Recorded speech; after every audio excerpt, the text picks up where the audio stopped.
Oke, baik. Sebelumnya ini Nak Kolbi ada pelajaran di kelas atau tidak ada sehingga datang ke ruang BK? Oh iya Bu, karena kebetulan Ibu guruku itu berhalangan hadir, tapi saya juga sudah kumpul tugas Ibu, dan Mm-mm. saya juga sudah izin sama sekretaris sama ketua kelas kalau saya itu mau ke ruang BK ketemu sama Ibu. Oh, alah, begitu ya.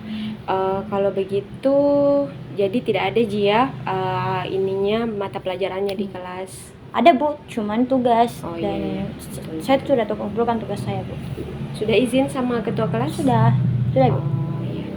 Kalau begitu ada apa nih Nak Kolbi datang ke ruang BK? Iya Bu, sebenarnya tuh Bu lama sekali nih saya pendam ini, cuman mungkin tidak bisa maka juga pendam karena banyak juga tugasku, siapa tahu stres Kak Bu, jadi punya kayak inisiatif datang ketemu sama Ibu, Bu ceritakan karena pernah juga bilang Bu kalau mau cerita atau mau curhat datang sama Ibu di ruang BK atau di luar, dan kebetulan Ibu ada di ruang BK, jadi saya ke ruang BK Bu. Ya, betul Nak Kolbi. Jadi di ruang BK itu Nak Kolbi ini seperti datang di di BK sendiri itu ada asas kesukarelaan di mana konseli kita dikatakan konseli dan saya konselornya, di mana Nak Kolbi ini datang secara sukarela. Apakah Nak Kolbi dipaksa datang ke sini? Enggak Bu, sudah Oke. sama sekali. Dan Nak Kolbi perlu ketahui bahwa ketika Nak Kolbi bercerita di dalam ruang BK ini, kita tidak bisa, Ibu tidak akan pernah membocorkan cerita Nak Kolbi ke siapapun, karena kita sendiri itu di BK diikat oleh asas kerahasiaan, sehingga Ibu terikat oleh aturan bahwa tidak boleh membocorkan apapun yang diketahui dan rahasia yang diceritakan oleh konseli sendiri. Oh iya Bu, berarti segala informasi atau ceritaku tidak bakal disebar sama teman-temanku Kak, atau mamaku Kak, atau ayahku Kak Ibu? Iya, betul. Tidak akan disebarkan. Ibu jamin itu. Iya Bu. Oh iya Bu, jadi begini, nggak tahu 2 hari yang lalu tuh Bu, ini Aziza kan 3 hari yang lalu itu sudah ada tugas fikiku.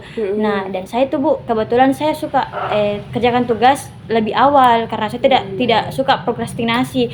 Nah, di situ Bu, dia tahu kalau saya itu sudah terus minta sama saya, tapi ku bilang nanti pi selesai semua pi teman-teman, tapi ngotot Bu mau sekali, tapi saya juga bilang nanti pi. Nah, di situ Bu nah bilang oh iya Pak deh. Nah, jadi 2 hari yang lalu tuh Bu merasa Kak ada yang mau kuceritakan tapi hindari Kak, tapi tidak tahu kenapa dan merasa Kak terasingkan di kelas gara-gara itu, mungkin karena cerita ke teman-temanku Kak. Jadi Nak Kolbi ini merasa dijauhi oleh temannya karena Nak Kolbi tidak memberikan tugasnya, Iya, begitu. Oke, sebelum itu Ibu mau memberitahu nih kalau bagaimana kita sepakati dulu kontrak konseling. Iya Bu, boleh. Jadi kalau dari Ibu sendiri, bagaimana kalau durasi konseling kita ini diadakan selama 30 menit dan itu pun bisa dari kesepakatan dari Nak Kolbi sendiri. Oh iya Bu, kalau dari saya Bu mungkin disesuaikan saja karena siapa tahu sementara proses konseling terus ada guru mata pelajaran selanjutnya, mungkin bisa di cut dulu Bu, di skip dulu Bu untuk bagaimana cerita-cerita yang saya mau berikan kepada Ibu, mungkin bisa setelah jam keluar main atau setelah pulang sekolah Ibu. Oh iya, boleh. Jadi fleksibel saja Iya, ya, Bu. gitu. Oke, kalau begitu kita mengadakan sesi konseling ini. Terus dari permasalahan Nak Kolbi yang cerita tadi bahwa merasa dijauhi oleh teman, sehingga Nak Kolbi merasa karena temannya Nak Kolbi itu karena temannya Nak Kolbi itu menjauhi Nak Kolbi karena Nak Kolbi tidak memberikan tugas, begitu. Bisa diceritakan lebih lanjut? Oh iya Bu, jadi 2 hari yang lalu tuh Bu merasa Kak hindari banget karena ku temani bicara tidak mau bicara terus pergi dan berasa berpikir gue bilang mungkin kapan hindari Kak gara-gara tidak aku kasih tugasku, terus cerita-cerita Kak sama teman-temanku karena di kelasku tuh Bu tidak ada sekali teman kayak terasingkan sekali Kak gara-gara seperti itu Bu, dan merasa berpikir Bu bilang kenapa di gara-gara seperti itu jangan jauhkan Kak. Ibu mengerti perasaan Nak Kolbi. Apakah Nak Kolbi sendiri pernah memberitahu atau menanyakan langsung kepada temannya Nak Kolbi, kenapa saya merasa kamu menjauhi saya begitu? Tidak bu, karena tidak berani kak, siapa tahu nak bilang ih baperannya anunya, takut kak bu nanti nak bilang kak lagi begitu, nah tanya-tanya temanku lah, ih baperannya itu kalau bisa nak biar begitu, nak bilangin saja dijauhi. Oke. Jadi Nak Kolbi ini tidak berani menanyakan hal tersebut. Bu. Oke, kalau begitu menurut Ibu sendiri, Nak Kolbi itu memiliki pikiran negatif atau pikiran irasional mengenai pertemanan Nak Kolbi sendiri. Nah, bagaimana kalau Nak Kolbi mencari teman baru? Menurut Ibu sih, teman yang seperti itu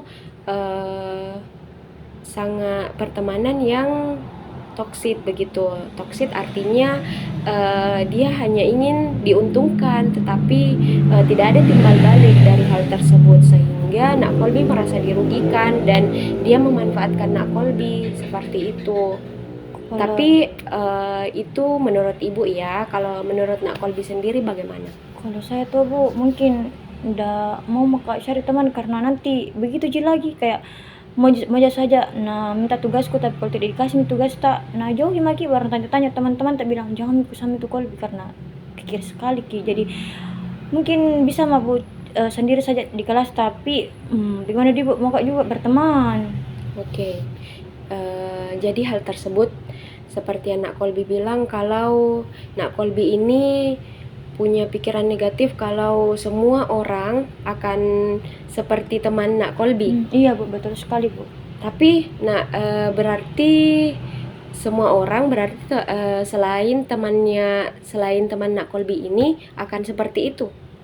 Iya bu, karena apa di bu berpikir mak bu seperti itu, kayak masa gara-gara seperti itu jibu nana jawaban kak, jadi berpikir mak kalau berteman kak lagi mungkin begitu aja lagi, karena apalagi teman-temannya bu juga sekelilingnya seperti itu aja lagi bu, temanku di kelas. Oke. Kalau menurut Nak Kolbi, apakah orang tua Nak Kolbi tidak dapat dipercaya? Dipercaya sih bu, cuman takut kak nanti nak bilang kenapa cerita biar begituan, lebay sekali nanti nak bilangi kak, ih jangan mau pusingin nanti begitu takut kan nanti nak marah-marah aja lagi. Oke. Tapi Nak Kolbi merasa percaya kan dengan orang tua? Percaya sih bu, cuman takut cerita. Oke, kalau begitu berarti tidak semua orang tidak dapat dipercaya kan? Ya. Paham nggak sih? Ya begitu. Jadi kebetulan saja Nak Kolbi menemui orang yang seperti itu begitu, sehingga Nak Kolbi merasa semua orang tidak bagus ditemani berteman begitu. Ya, dan Ibu ingin mengidentifikasi nih pikiran irasional Nak Kolbi. Yang pertama, pikiran negatif Nak Kolbi itu saya tidak mau lagi berteman karena akan seperti itu lagi. Terus orang akan memanfaatkan saya saja. Iya, apakah begitu? Iya, betul sekali bu. Jadi dari pikiran negatif Nak Kolbi nih, dari Nak Kolbi sendiri, bagaimana pikiran negatif itu bisa kita ubah ke pikiran positif? Apa yang Nak Kolbi akan lakukan? Kalau saya sih bu agak susah karena begitu bu, terbebani sekali di pikiranku, kayak tidak ada solusi yang bisa ku terapkan bu, karena itu tidak ada solusi yang bisa ku kasih yang bisa ku selesaikan. Jadi datang ke kita untuk bagaimana caranya supaya bisa terselesaikan ini permasalahanku dan bisa juga kembali berteman seperti semula ibu. Oke, baik. Kalau begitu Ibu ingin memperkenalkan nih suatu teknik di dalam konseling kognitif sendiri, itu ada namanya teknik doorstopping. Apakah Nak Kolbi pernah mendengar teknik tersebut? Tidak bu. Nah, jadi Ibu jelaskan ya, teknik doorstopping itu merupakan teknik di mana ketika pikiran irasional itu datang, ketika pikiran-pikiran Nak Kolbi itu menghampiri bahwa kenapa terbebani sekali saya merasa seperti ini, tidak punya teman, tidak mau lagi berteman karena teman saya menjauhi saya, jadi semua orang tidak dapat dipercaya. Ketika Nak Kolbi merasakan pikiran yang seperti itu, Nak Kolbi langsung mengatakan kata stop, mengatakan kepada pikiran sendiri stop memikirkan hal tersebut, dan langsung mengganti pikiran Nak Kolbi ke pikiran yang positif begitu. Oh iya Bu. Apakah Nak Kolbi sudah paham? Paham Bu, paham. Jadi coba pikirkan dulu apa pikiran positif yang Nak Kolbi ingin ubah. Mungkin Bu, dari yang pikiranku bilang kalau cari kak teman lagi bakalan seperti itu, mungkin tidak Bu, karena tidak semua orang sama Ibu. Betul. Terus mungkin berpikir ketika memanfaatkan ke orang, mungkin berpikir kak, oh enggak apa-apa Ji, karena keburukan tidak boleh kak juga balas keburukan, harus kak juga balas dengan bagaimanapun orang buruk sama saya, tetap kak harus balas dengan kebaikan Ibu. Oke, betul sekali. Jadi bagaimana kalau kita praktekkan sekarang teknik toe stopping itu? Begini, ketika Nak Kolbi membayangkan pikiran negatif tersebut menghampiri, coba Nak Kolbi bayangkan ketika Nak Kolbi berada dalam situasi tersebut, lalu Nak Kolbi mengatakan kata stop dan mengganti pikiran tersebut dengan hal positif. Coba sekarang Nak Kolbi bayangkan.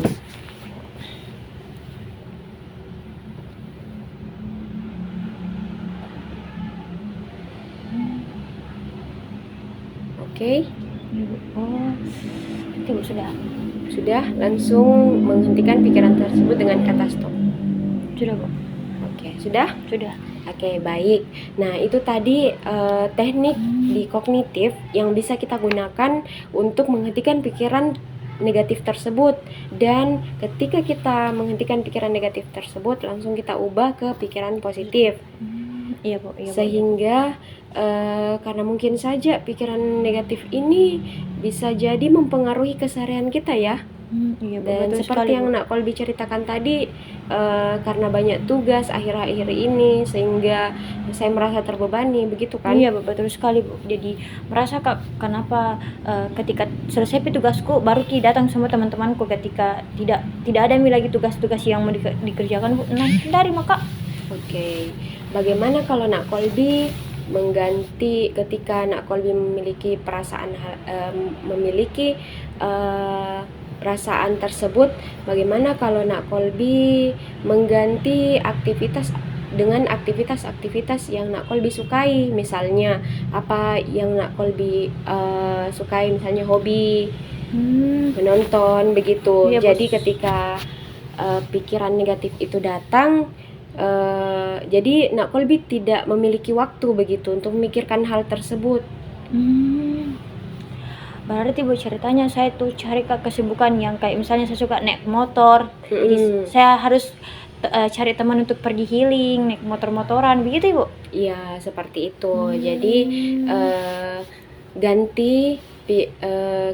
jadi tidak ada waktu Nak Kolbi memikirkan hal tersebut. Tidak ada waktu ketika Nak Kolbi bilang, kenapa lagi saya dijauhi oleh teman, begitu. Iya Bu. Nah, pada saat hal tersebut Nak Kolbi ganti dengan sesuatu positif, yang lebih positif dan sesuatu yang Nak Kolbi sukai. Oh iya Bu. Gitu. Iya, Oke, Bu. Iya, apakah Nak Kolbi sudah paham? Paham Ibu, paham sekali Bu. Oke, kalau begitu karena waktu konseling kita sisa 3 menit lagi, bagaimana kalau Nak Kolbi menyimpulkan apa yang kita dapat dari sesi konseling hari ini? Iya Bu, jadi karena mungkin ini permasalahan karena berawal dari pikiranku jadi harus kak rubah pikiranku yang negatif jadi positif. Misalnya ketika teman-temanku itu minta tugasku, mungkin bisa juga kasih, tapi dengan waktu ku kasih bilang setengah saja ambil setengahnya cari sendiri supaya mengantisipasi penolakan dan seperti ini Bu, takut nanti nabaikan lagi hal seperti ini gara-gara hal seperti ini Bu. Kemudian ketika teman-temanku itu ketika saya itu Bu merasa kalau tidak bisa lagi cari teman baru gara-gara ini, mungkin itu buku ganti karena tidak semua orang sama, jadi harus lagi cari orang-orang yang mungkin yang cocok dengan saya Ibu, begitu Bu. Dan satu lagi, Nak Kolbi jangan mau dimanfaatkan oleh temannya. Hubungan pertemanan itu yang saling menguntungkan, yang saling ada hubungan timbal balik. Jangan Nak Kolbi yang dirugikan terus, begitu ya? Iya Bu, iya Bu. Oke, kalau begitu mari kita tutup sesi konseling kita pada hari ini, karena Nak Kolbi juga sudah menyimpulkan, dan Ibu mengucapkan terima kasih karena Bu. Nak Kolbi sudah mau bercerita di ruang BK ini. Iya Bu. Oke, kalau Saya begitu balik dulu pannya Bu. Makasih Bu. ya, sama-sama.